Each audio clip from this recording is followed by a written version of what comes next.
नमस्कार मित्रांनो, डेली ठाणे ग्रामीण न्यूज नेटवर्कमध्ये आपलं सर्वांचं स्वागत आहे। पहलगाम येथील दहशतवादी हल्ल्यानंतर शौर्याने भारतीय सैनिकांनी पाकिस्तानला प्रत्युत्तर दिले। भारतीय सैन्याचे शौर्य संपूर्ण देशासाठी अभिमानास्पद असल्याचे प्रतिपादन वनमंत्री तथा पालघर जिल्ह्याचे पालकमंत्री गणेश नाईक यांनी केले।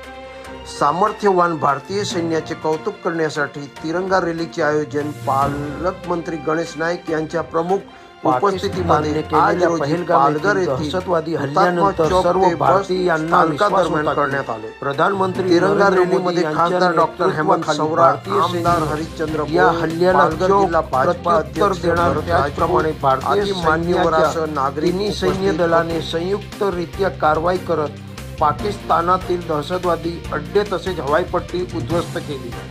पाकिस्तानला सहकार्य करणाऱ्या तुर्की, चीन यांची अस्त्रे देखील भारतीय सैन्याने निष्काम करून टाकले। भारतीय सेना किती सजग आणि सामर्थ्यवान आहे हे सर्व जगाने पाहिले आणि आज संपूर्ण जग सामर्थ्यवान भारतीय सैन्याच्या शौर्याचे कौतुक करत असल्याचे पालकमंत्री गणेश नाईक यांनी सांगितले। पालघरमध्ये आज तिरंगा रॅली आयोजित करण्यात आली होती, काय सांगाल?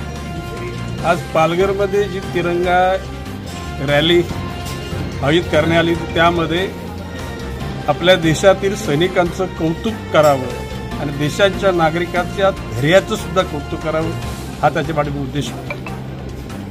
काश्मीरमध्ये निष्पाप 26 नागरिकांवर अतिरेक्यांकडून जो अमानुष हल्ला झाला त्यांना मृत्यूला सामोरे जावं लागलं आणि निश्चितपणे त्याच्या अनुषंगानं देशाच्या नेतृत्वानं म्हणजे माननीय नरेंद्रजी मोदी यांच्या नेतृत्वाखाली त्या ठिकाणी सर्व मंत्रिमंडळ आणि देशाच्या प्रत्येक नागरिकाच्या मनात असलेली की याचा बदला घेतला पाहिजे आणि पाकिस्तानच्या सीमेच्या पलीकडे म्हणजे आपल्या सीमेच्या पलीकडे असलेल्या अतिरेक्यांना जिथं होते त्या ठिकाणी त्यांना त्यांची जागा दाखवली गेली।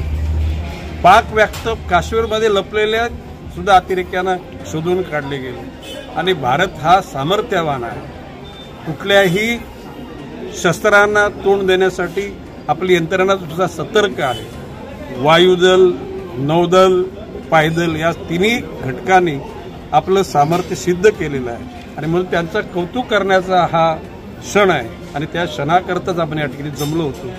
भविष्यकाळामध्ये सुद्धा धर्म, जात, पंथ विसरून या देशाच्या अखंडतेसाठी सर्वजण लढतील हा विश्वास या ठिकाणी व्यक्त करतो।